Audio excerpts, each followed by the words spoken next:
Rinduku bertemu denganmu, dengan hati yang murni, tangan yang bersih. Ku naik ke atas gunung kudus Tuhan. Dengan apa ku dapat naik ke gunung Tuhan? Rinduku bertemu denganmu, dengan hati yang murni, tangan yang bersih.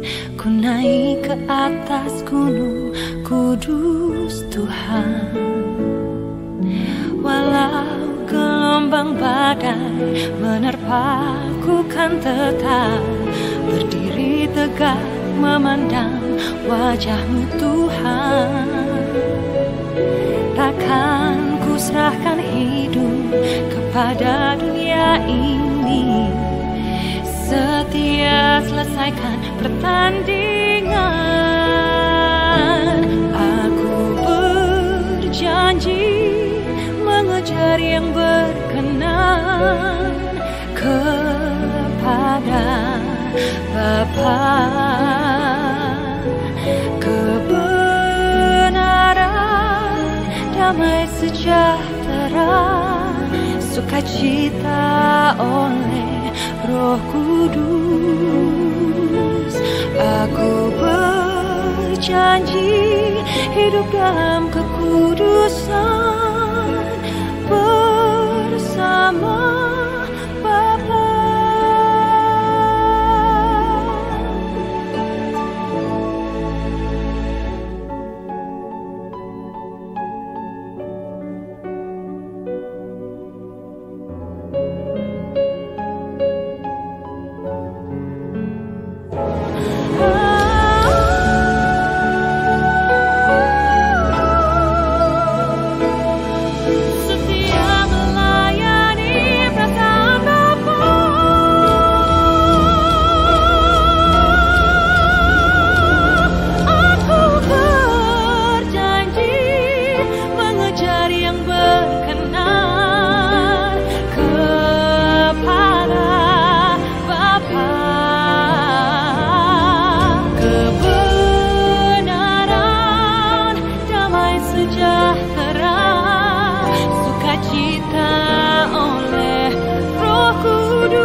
Setia melayani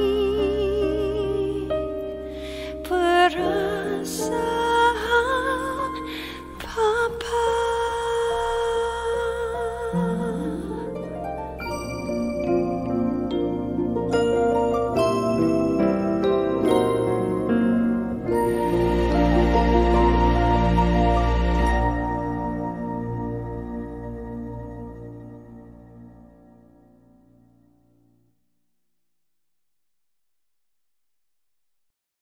Kami diubahkan oleh kebenaran firman-Mu.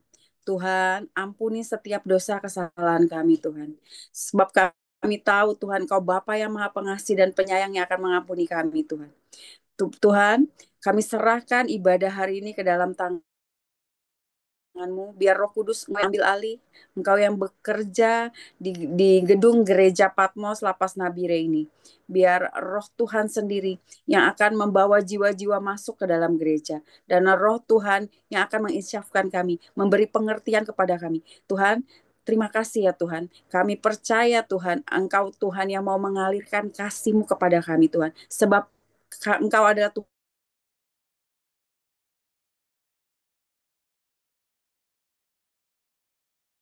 Tuhan yang mencintai kami daripada Tuhan. Urapi setiap koneksi internet supaya dari awal sampai akhir semua internet lancar. Terima kasih Tuhan, kami serahkan ibadah kami pada hari ini. Beri kami hati yang mau mendengar, beri kami telinga yang mau mendengar kebenaran firman-Mu Tuhan. Sehingga hidup kami akan diubahkan Tuhan. Di dalam nama Tuhan Yesus kami berdoa dan mengucap syukur. Amin. Shalom semuanya. Selamat pagi. Eh, pada pagi hari ini saya mau sharing tentang kasih yang sempurna seperti judulnya ya. Ini suara saya jelaskan ya? Jelas. Oke, terima kasih. Saya mau membahas sharing tentang kasih yang sempurna. Tuhan itu punya kasih yang sempurna itu untuk kita. Tapi di dalam kita ini hidup di dalam dunia dengan cinta atau kasihnya itu bermacam-macam.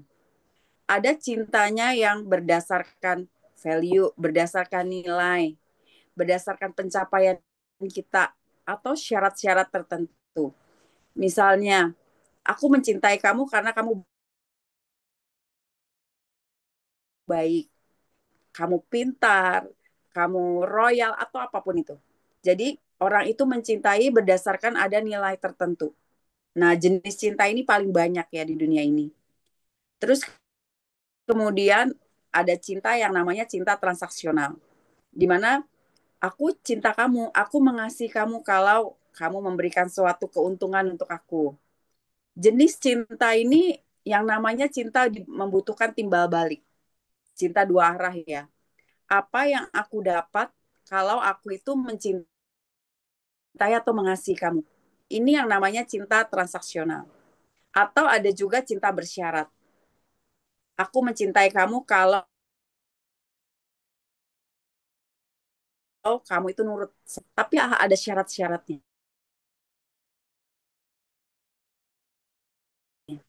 Nah, dalam kehidupan sehari-hari kita. Dan ini sangat mempengaruhi jiwa kita. Karena kita sering diperlakukan orang, baik orang tua maupun orang di sekeliling kita dengan cinta yang seperti ini. Cinta yang ada syaratnya, cinta yang ada transaksinya. Maka kita itu akan juga memperlakukan orang seperti ini. Kita mencintai orang dengan syarat-syaratnya juga. Nah, karena kan ada pepatah gini, kalau orang berbuat baik, kita bisa lebih baik. Tapi kalau orang berbuat jahat sama kita juga bisa jauh lebih jahat. Kan ada perkataan seperti itu. Saya punya ya contoh, seorang teman nih. Dia suka memberi makanan, memberi apapun, banyaklah yang dia beri. Tetapi saya itu harus membalas hal yang sama. Mungkin tidak membalas dalam hal makanan, tapi saya itu harus memberi perhatian penuh kepada ini orang. Dan kalau saya nggak melakukan, kalau mungkin saya lebih mementingkan orang lain daripada dia, itu dia akan marah. Kenapa dia seperti itu? Karena dia itu diperlakukan oleh orang tuanya seperti itu. Mungkin orang tuanya dulu membanding-bandingkan dia. Mungkin orang tuanya memperlakukan dia, kalau kamu nurut, kalau kamu baik, maka kita sebagai orang tua sayang sama dia. Karena dia diperlakukan seperti itu membentuk jiwanya dia seperti itu. Dan dia memperlakukan orang lain juga bersyarat juga. Tetapi Tuhan itu punya cinta yang berbeda untuk kita. Saudara tahu ya dengan namanya tuh kasih agape. Di dalam 2 Korintus 13 ayat 14,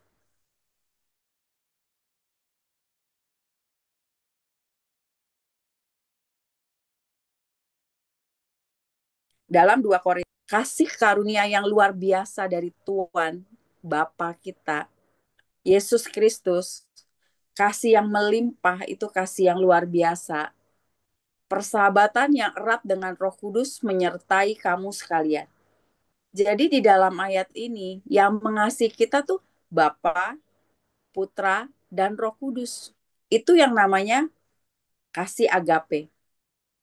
Sekarang kita buka di dalam Roma 5 ayat 8.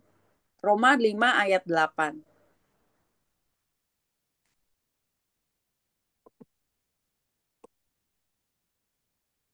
Udah ya, saya bacakan ya. Atau ada yang bisa membacakan nggak buat saya?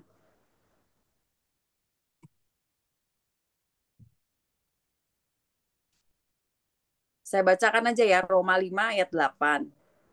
Akan tetapi, Allah menunjukkan kasihnya kepada kita oleh karena Kristus itu telah mati untuk kita ketika kita masih berdosa.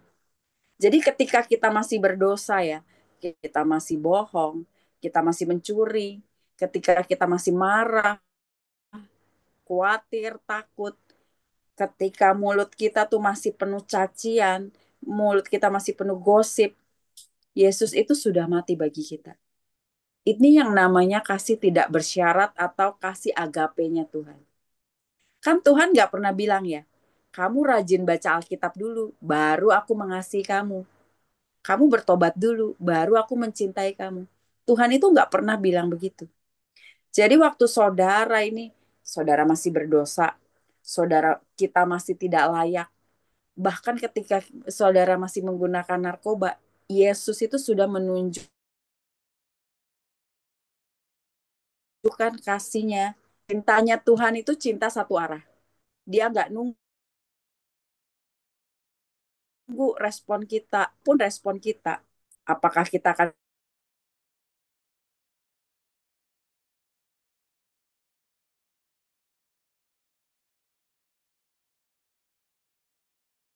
mencintai Tuhan atau Tuhan tetap melimpahkan cintanya buat kita. Kalau di dalam Alkitab itu kita belajar dari Lea ya. Saudara tahu kan Lea ya? Lea itu anak Laban. Lea itu adalah wanita yang tidak dicintai Yakub. Yakub itu cintanya sama Rahel, anak bungsunya Laban ya. Jadi Yakub itu harus bekerja selama 7 tahun untuk mendapatkan Rahel sebagai istrinya. Nah setelah 7 tahun itu, malah Laban memberikan siapa Lea kan kepada Yakub. Alasannya ya menurut kebiasaan itu anak sulung harus dinikahkan terlebih dahulu. Jadi setelah menikah dengan Lea, Yakub itu kerja 7 tahun lagi untuk mendapatkan Rahel. Yakub setuju karena kan memang yang dicintai sama Yakub itu kan Rahel, bukan Lea. Saudara bisa bayangkan bagaimana perasaan Lea melihat Yakub itu tidak mencintainya.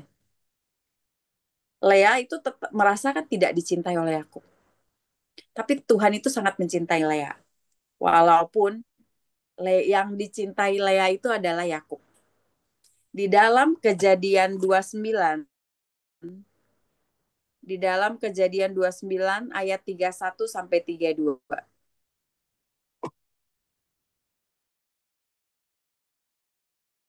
Dalam Kejadian 29,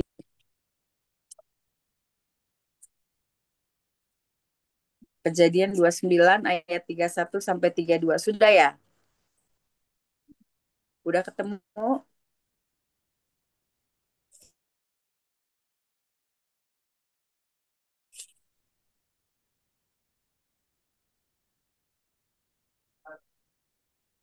Saya bacakan ya. Kejadian 29 ayat 31 sampai 32. Ayat 31. Ketika Tuhan melihat bahwa Lea tidak dicintai, dibukanyalah kandungannya, tetapi Rahel mandul.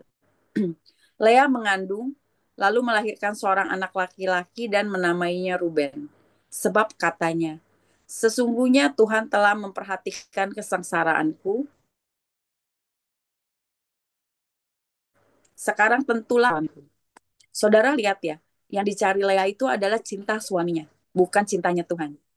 Tapi walaupun begitu, Tuhan itu tetap mencintai Lea. Jika Tuhan melihat bahwa Lea itu tidak dicintai, dibukanya kandungannya Lea, tetapi Rahel mandul. Di saat saudara lebih mencintai dunia, lebih mencintai yang lain, Tuhan itu tetap mencintai saudara. Lea itu melahirkan anak pertamanya Ruben, kedua Simeon, yang ketiga itu kan Lewi. Walaupun ya setelah melahirkan 3 anak ini, hati Yakub tuh tetap nggak bergeming, tetap mencintai Rahel. Baru setelah anak keempat itu Yehuda lahir, itu Lea sadar. Dan dia berkata, sekarang aku akan memuji Tuhan. Tuh, Lea aja butuh waktu. Dia aja setelah anak keempat tuh baru sadar, oh aku akan memuji Tuhan. Mengejar cinta suaminya, bukan cintanya Tuhan. Tapi Tuhan itu mencintai Lea. Tuhan mengangkat Lea. Sehga lahirlah Yehuda yang merupakan laut dan Tuhan Yesus. Mungkin saat ini saudara merasa tidak dicintai,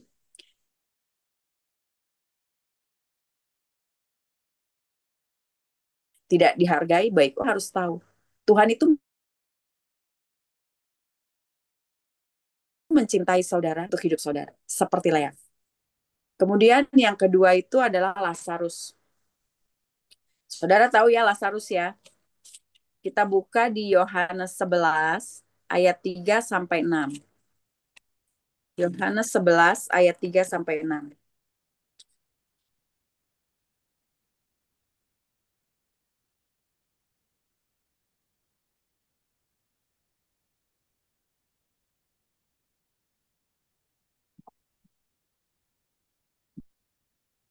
Yohanes 11 ayat 3 sampai 6.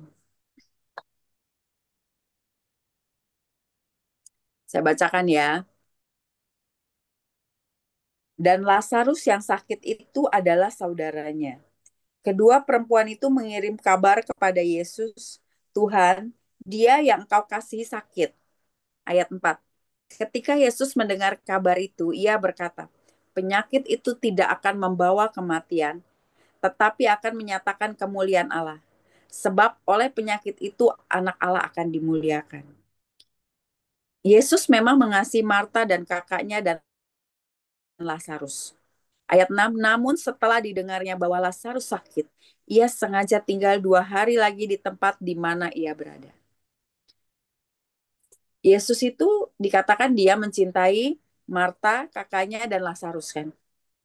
Tapi waktu mendengar Lazarus sakit, Yesus itu sengaja tinggal 2 hari lagi di tempatnya. Harusnya kalau Yesus mencintai Lazarus, contoh kita deh, kalau kita mencintai seseorang, begitu kita dengar dia sakit, kita kan pasti mau cepet-cepet datang ya berkunjung ya. Apalagi Yesus kan. Kalau dia mencintai Lazarus, harusnya kan dia cepet-cepet datang untuk menyembuhkan Lazarus. Tetapi Yesus itu malah sengaja tinggal 2 hari lebih lama. Bukannya Tuhan Yesus tidak mengasihi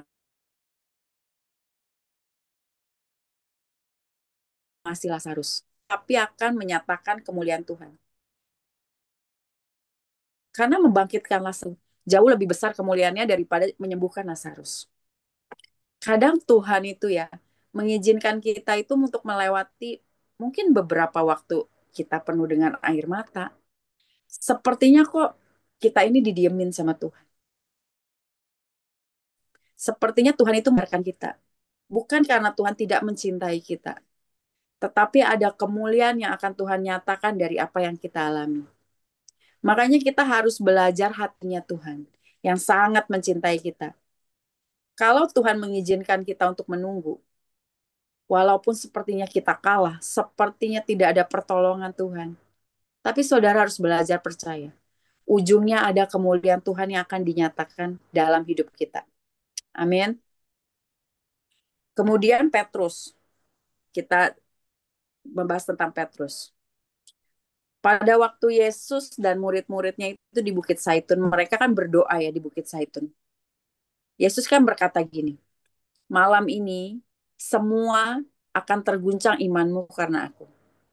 Itu Yesus yang ngomong loh.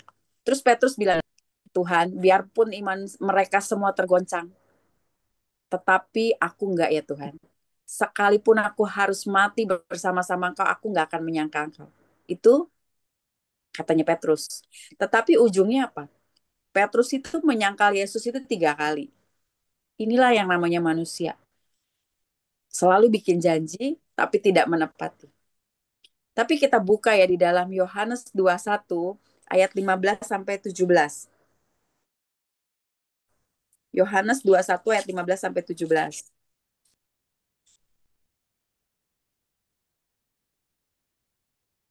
Yohanes 21 ayat 15 sampai 17.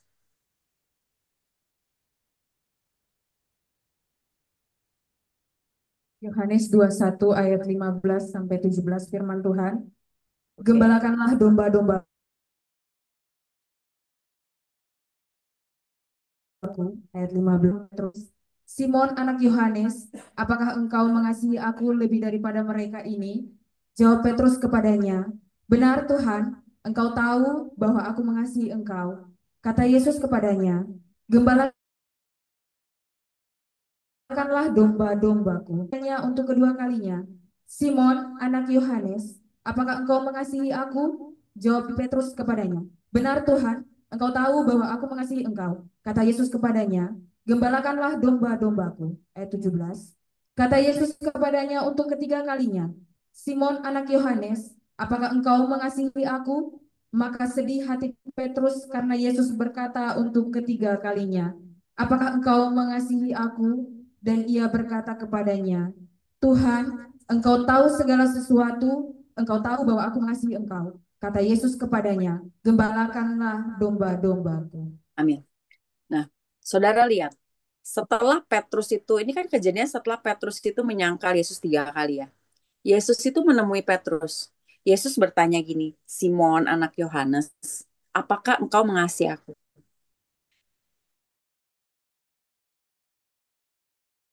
Terus Petrus berkata, gembalakanlah domba-dombaku. Yesus ngomong ini sampai 3 kali loh. Harusnya ya, setelah Petrus itu menyangkali Yesus, setelah apa yang semua Petrus lakukan terhadap Yesus, kan harusnya Petrus yang nanya sama Yesus, Yesus, engkau masih mengasihi aku nggak sih? Aku sudah menyangkal engkau, aku sudah berbuat salah. Tetapi ini malah Tuhan yang nanya loh. Petrus, apakah engkau mengasihi aku? Cinta atau kasih Yesus inilah adalah cinta yang mengampuni. Dia nggak pernah mengungkit kesalahan Petrus. Inilah yang namanya kasih agapenya Tuhan. Waktu kita datang ke Tuhan, perbuatan kita yang melukai Tuhan, Tuhan itu selalu mengampuni kita. Dia itu nggak pernah ingat-ingat dosa kita lagi.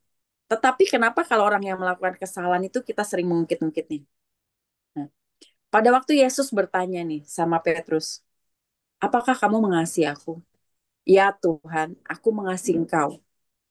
Kemudian Yesus berkata, gembalakanlah domba-dombaku. Ya. Kemudian dikatakan, nah jadi kasihnya Tuhan itu tetap memberi kesempatan kan pada Petrus. Ketika Petrus sudah menyangkal, Tuhan itu nggak pernah membatalkan panggilannya atas hidup Petrus. Makanya adalah domba-dombaku. Bahkan Tuhan itu meneguhkan panggilannya di dalam hidup Petrus. Kita lihat di Matius 16 ayat 18 sampai 19. Kita buka di Matius 16 ayat 18 sampai 19. Matius 16 ayat Ayat ya, ayat 18. 19. Ayat 18-19 firman Tuhan. Dan aku pun berkata kepadamu, engkau adalah Petrus, dan di atas batu karang ini aku akan mendirikan jemaatku, dan alam maut tidak akan menguasainya. Ayat 19, kepadamu akan kuberikan kunci kerajaan sorga, apa yang kau ikat di dunia ini akan terikat di sorga, dan apa yang kau lepaskan di dunia ini akan terlepas di sorga. Amin, terima kasih. Nah, saudara lihat, setelah Petrus itu menyangkal Yesus, bahkan Tuhan itu tetap memberi kesempatan dan Tuhan itu meneguhkan panggilannya. Dikatakan apa? Engkau adalah Petrus dan di atas batu karang ini aku akan mendirikan jemaatmu. Bahkan Tuhan itu memberikan apa? Kunci kerajaan surga kepada Petrus. Ini loh yang namanya kasih agape Tuhan. Tidak mengungkit kesalahan dan selalu memberi kesempatan lagi. Kemudian ada tentang kisah Yunus ya. Saudara tahu ya cerita Yunus ya, di mana Tuhan itu memerintahkan Yunus itu untuk pergi ke Niniwe.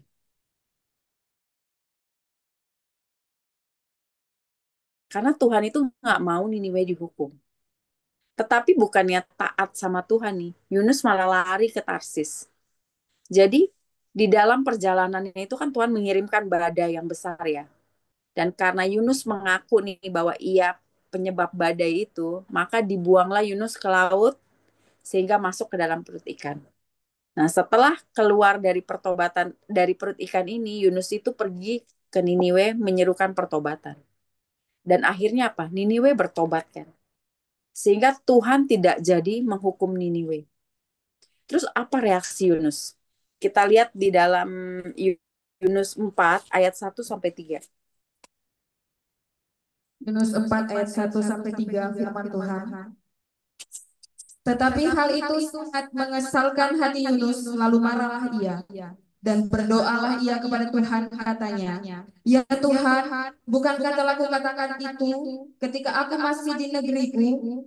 Itulah sebabnya maka aku dahulu melarikan diri ke Tarsis, sebab aku tahu bahwa Engkaulah Allah yang pengasih dan penyayang, yang panjang sabar dan berlimpah kasih setia, serta yang menyesal karena malapetaka yang hendak didatangkan.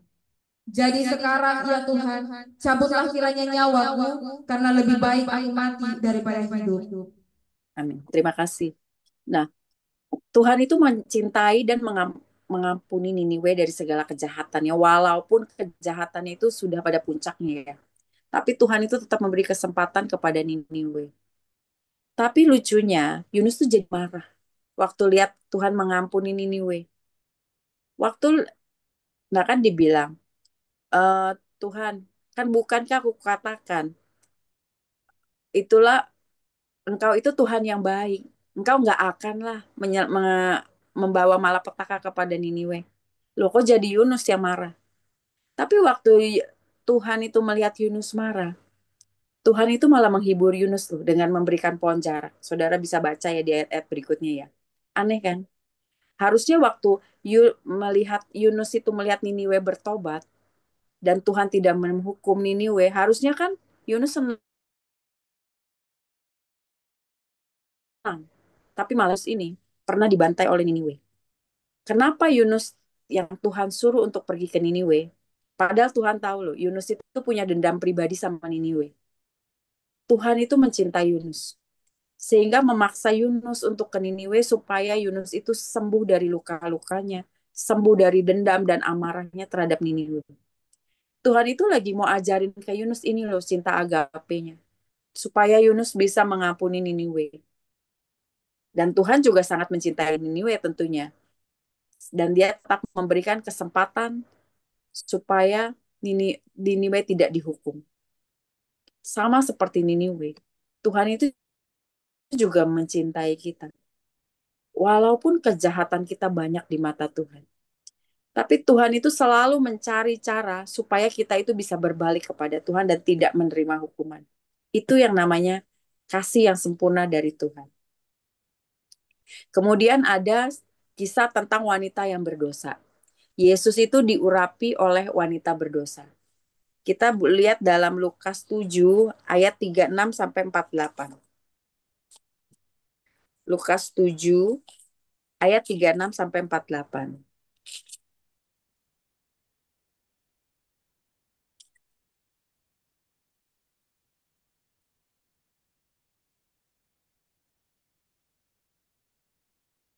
Lukas 7 ayat yang ke-36 sampai 48 firman Tuhan.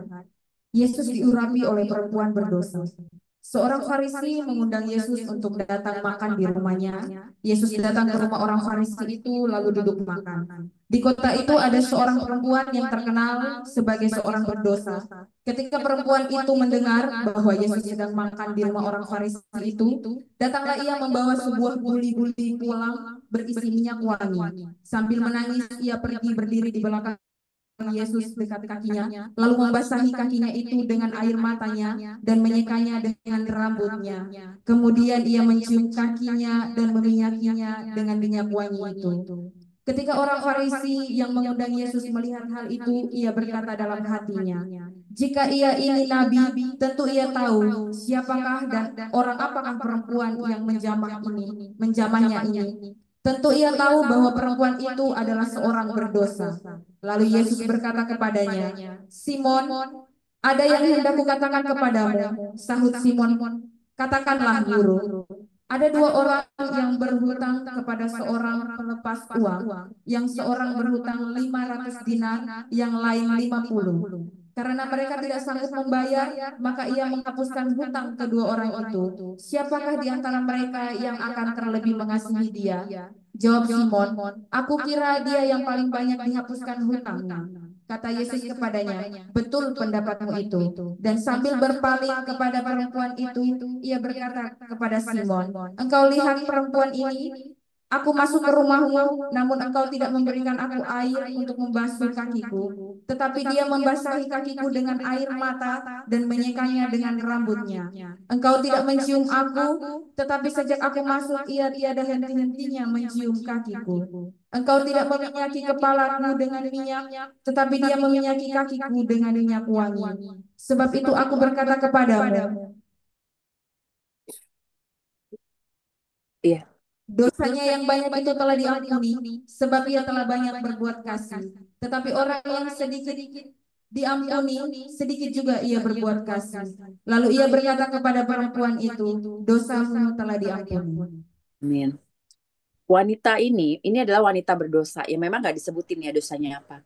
Tapi dia itu diampuni oleh Tuhan. Karena dia tahu bahwa dosanya itu banyak sekali. Maka ketika dia diampuni, dia itu bisa juga menunjukkan kasih yang besar kepada Yesus. Waktu Tuhan mengalirkan kasihnya kepada perempuan ini, maka dia juga bisa menunjukkan kasihnya kepada Yesus. Dikatakan apa? Dia membasahi kaki Yesus dengan air mata, mencium meminyakinya dengan minyak wangi. Bahkan Tuhan itu membandingkan dengan Simon yang mungkin dosanya itu lebih sedikit. Mungkin dia merasa hidupnya nggak separah wanita ini. Walaupun tetap diampuni ya. Tapi dia itu tidak bisa menunjukkan kasih yang sama seperti wanita ini. Loh, di sana kan para ahli Taurat, orang Farisi ini nggak ngerti apa yang dilakukan wanita tersebut. Buat mereka itu pemborosan. Mereka nggak ngerti cinta yang seperti wanita ini. Karena orang Farisi ini kan definisi cinta mereka itu, kalau waktu kamu melakukan semua firman, semua Taurat, kamu tidak bercela, itu artinya kamu mencintai Tuhan dan dicintai Tuhan. Itu kan orang Farisi ya. Dan mereka merasa orang benar, yang dosanya paling sedikit. Padahal kalau hukum itu saklek, ya harusnya kita udah terima hukuman. Atas dosa kecil kita aja. Itu sudah membuat kita udah bisa masuk ke neraka kok. Itu sudah bisa membuat Tuhan itu memalingkan wajahnya atas hidup kita. Tapi kalau kita bisa tahu diri, ada kasih Tuhan yang sempurna di dalam hidup kita. Kasihnya tuh nggak ada syaratnya. Walaupun kita masih berdosa, walaupun kita nggak pernah baca Alkitab, walaupun kita masih pahit, walaupun yang kita cintai adalah dunia, Tuhan itu mengampuni kita. Tuhan itu memindahkan kita dari maut ke dalam kehidupannya. Maka waktu kita tahu diri begitu besar cinta Tuhan atas kita, kita itu bisa membalas cinta Tuhan seperti wanita yang berdosa ini. Kemudian ada rasul muridnya Tuhan Yesus yang namanya Yohanes. Nah, muridnya Yesus Yohanes ini, dia selalu menulis di dalam surat Yohanes itu dia sebut 5 kali. I am the one who Jesus love. Aku ini murid yang dikasih Tuhan. Nah, Yohanes ini adalah salah satu murid Yesus. Dulunya itu dinamai Boanerges, yang artinya adalah anak-anak buruh. Kenapa dia dinamai seperti itu? Karena sifatnya dia tuh gampang meledak. Dia tuh gampang ngamuk, marah-marah, nggak berpikir panjang. Contohnya ketika waktu mereka ada di Samaria. Orang-orang Samaria itu kan nggak mau terima Yesus ya. Dan ketika Yohanes dan Yakobus itu dia melihat, dia bilang gini sama Tuhan, Tuhan, engkau mau nggak aku menurunkan api dari langit untuk membinasakan mereka yang menolak engkau? Lo bayangin saudara, murid Yesus yang lagi pergi jalan sama Yesus tapi ngomongnya begitu. Tetapi setelah Yohanes ini melewati perjalanan bersama Tuhan, dia itu mengalami kasih Tuhan yang sempurna. Dan itu merubah Yohanes loh. Dari rasul yang gampang marah, menjadi dia itu dinamai rasul kasih. Karena dia itu banyak menulis tentang kasih di dalam kitab-kitabnya. Dia bilang, aku ini Yohanes murid yang dikasihi Tuhan. Murid lain nggak ada yang bilang, aku yang dikasihi Tuhan. Cuman Yohanes yang bilang, aku ini murid yang dikasihi Tuhan. Dia itu merasakan kasih yang sempurna, kasih agapenya Tuhan. Yesus itu tidak pernah pilih kasih.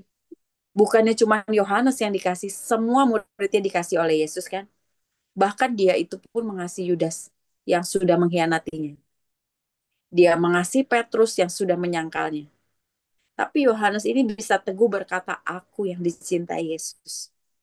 Waktu dia merasakan kasih Tuhan yang sempurna itu, hidup Yohanes itu diubahkan. Dia tidak meledak-meledak lagi, tetapi dia itu lebih punya kasih.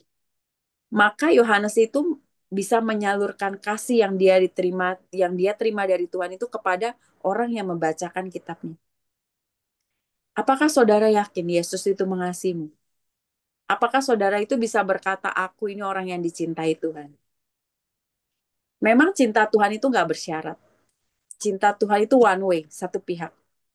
Ketika kita tidak membalas cintanya, Tuhan itu tetap mencintai kita. Tetapi di dalam Yakobus 4 ayat 5, saya bacakan aja. Yakobus 4 ayat 5, dikatakan seperti ini, janganlah engkau menyangka bahwa kitab suci tanpa alasan berkata, roh yang ditempatkan Allah di dalam diri kita, diingininya dengan cemburu.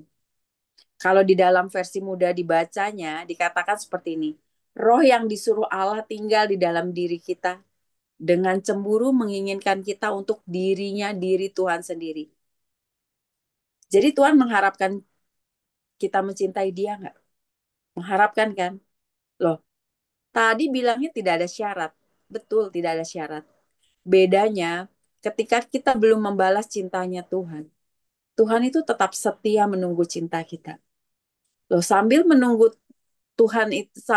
cinta kita, Tuhan itu tetap mencurahkan cintanya kepada kita dengan dosis yang sama. Tidak berkurang, tidak memudar. Ya, kalau kita belum mencintai Tuhan, Tuhan itu terus menunggu kita. Tuhan itu tetap menginginkan cinta kita itu hanya untuk Tuhan. Di dalam Efesus 3 ayat 18 sampai 19, di dalam Efesus 3 ayat 18 sampai 19 saya bacakan aja ya. Ayat 18. Aku berdoa supaya kamu bersama-sama dengan segala orang kudus dapat memahami betapa lebarnya dan panjangnya dan tingginya dan dalamnya kasih Kristus. Dan dapat mengenal kasih itu sekalipun ia melampaui segala pengetahuan. Aku berdoa supaya kamu dipenuhi di dalam seluruh kepenuhan Allah. Paulus itu berkata, supaya kita ini bisa mengalami pengalaman orang-orang kudus. Kita bisa mengalami apa yang dialami wanita berdosa itu yang diampuni. Kita bisa mengalami agape-nya Tuhan. Kita bisa mengalami dengan apa yang dialami oleh Yohanes sehingga hidup kita diubahkan. Sebuah cinta yang tidak masuk akal. Sudah disangkal 3 kali, dikhianati 3 kali, tetapi tetap mencintai Petrus. Tuhan tetap memberi kesempatan. Bahkan Tuhan nanya lu, apakah engkau mencintai aku? Tuhan itu sudah mati bagi kita. Tuhan itu sudah menebus kita. Bahkan ketika kita sebagai umat tebusannya belum membalas, Tuhan itu tetap menunggu kita. Jadi di dalam diri kita ini ada yang namanya love tank. Love tank itu namanya petangki cinta kita. Waktu kita mengisi cinta, tangki cinta kita itu di dalam jiwa kita itu diisi oleh cinta yang bersyarat, cinta dari orang tua kita mungkin mencintai kita karena syaratnya, atau orang di sekeliling kita. Maka ketika tangki cinta kita itu penuh, kita yang keluar itu juga cinta bersyarat. Kita juga akan mengalirkan cinta bersyarat kepada orang-orang sekeliling kita. Tapi waktu tangki cinta kita diisi oleh cintanya Tuhan, kasih agapenya Tuhan, maka yang kita alirkan kepada orang lain itu juga kasih agape. Ketika kita melihat pasangan kita melihat keluarga kita belum berubah, yang keluarnya lagi bukan penuntutan. Bukan, oh istri saya harus berubah, anak saya harus berubah. Tapi yang keluarnya itu adalah kasih, yang sabar menunggu, yang mencintai lebih dulu. Kalau di dalam 1 Korintus 13 itu kan dikatakan, ini saya bacain dari terjemahan NIV ya. Kasih itu sabar, kasih itu murah hati, kasih itu tidak cemburu dan tidak iri hati, tidak menyombongkan diri. Dia tidak melakukan yang tidak sopan dan tidak mencari keuntungan diri sendiri. Kasih itu tidak pemarah dan tidak menyimpan kesalahan orang lain. Kasih itu tidak bersukacita karena ketidakadilan, tetapi karena kebenaran. Kasih itu selalu melindungi, selalu percaya, dan selalu mengharapkan. Ia sabar menanggung segala sesuatu. Terakhir dikatakan kasih itu tidak pernah gagal. Saya ini punya temannya, saudara. Kita itu mungkin saya sering memberi nasihat kepada dia. Tapi belakangan saya ini udah males ngasih nasihat ke dia. Karena apa? Saya melihat setiap dikasih nasihat ya keluar gitu aja. Nggak ada perubahan dalam hidupnya. Malah yang ada saya melihat dia itu semakin jauh dari Tuhan. Tetapi waktu kemarin ini Tuhan itu mengalirkan kasih agapenya ke saya. Tuhan itu ngajarin ke saya bagaimana tentang kasih agape, kasih yang sempurna Tuhan itu. Tuhan itu suruh saya berbicara kepada teman saya ini lagi. Dan waktu saya berbicara ke dia, saya itu seperti bisa mengalirkan kasihnya Tuhan. Tidak ada lagi penuntutan. Dan itu yang merubah dia sedikit demi sedikit. Malah terjadi perubahan dalam hidupnya. Pagi hari ini, Tuhan itu mau mengalirkan cintanya, mengalirkan kasih agapenya kepada saudara semua. Tuhan itu mau menyembuhkan hati saudara. Sehingga tangki cinta di dalam hidup saudara itu akan penuh diisi dengan cintanya Tuhan. Mungkin selama ini saudara diperlakukan dengan kasih yang bersyarat. Orang mengasihi saudara, melihat dengan penampilan saudara, melihat dengan syarat-syarat tertentu. Orang menerima saudara kalau saudara bisa mencapai sesuatu. Tetapi Tuhan itu mengasihi saudara dengan kasih agapenya. Dia mencintai saudara bahkan di saat saudara belum bisa mencintai Tuhan. Tuhan itu setia menunggu sampai saudara bisa mencintai Tuhan. Tapi Tuhan tetap mau mengalirkan kasih agapenya kepada saudara. Mari pagi hari ini, saudara minta Tuhan untuk mengalirkan sekali lagi kasih-Nya. Sehingga saudara bisa hidup di dalam kasih Tuhan.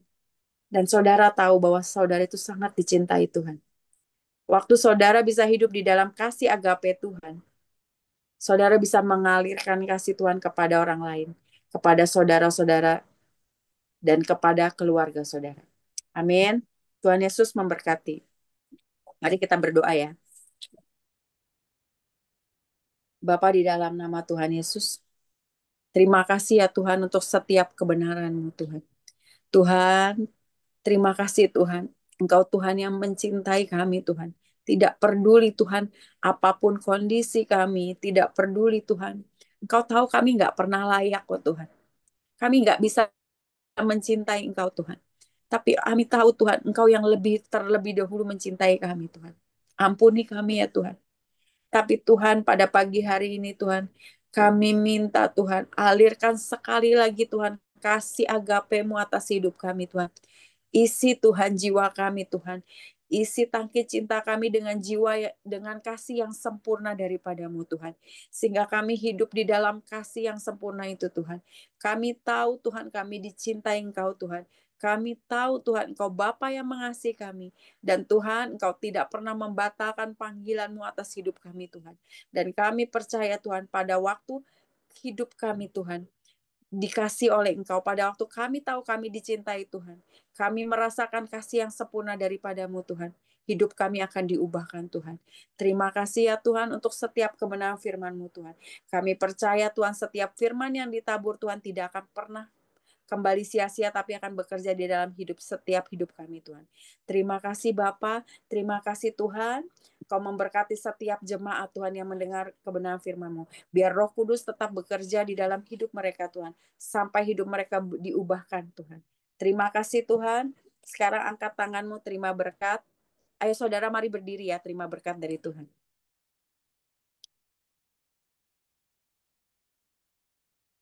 Tuhan memberkati engkau dan melindungi engkau. Tuhan menyinari engkau dengan wajah-Nya dan memberi engkau kasih karunia. Tuhan menghadapkan wajah-Nya kepadamu dan memberi engkau damai sejahtera. Biar damai sejahtera, sukacita yang daripada Tuhan akan melingkupi hidup saudara sekalian sekarang sampai selama-lamanya. Amin. Tuhan Yesus memberkati.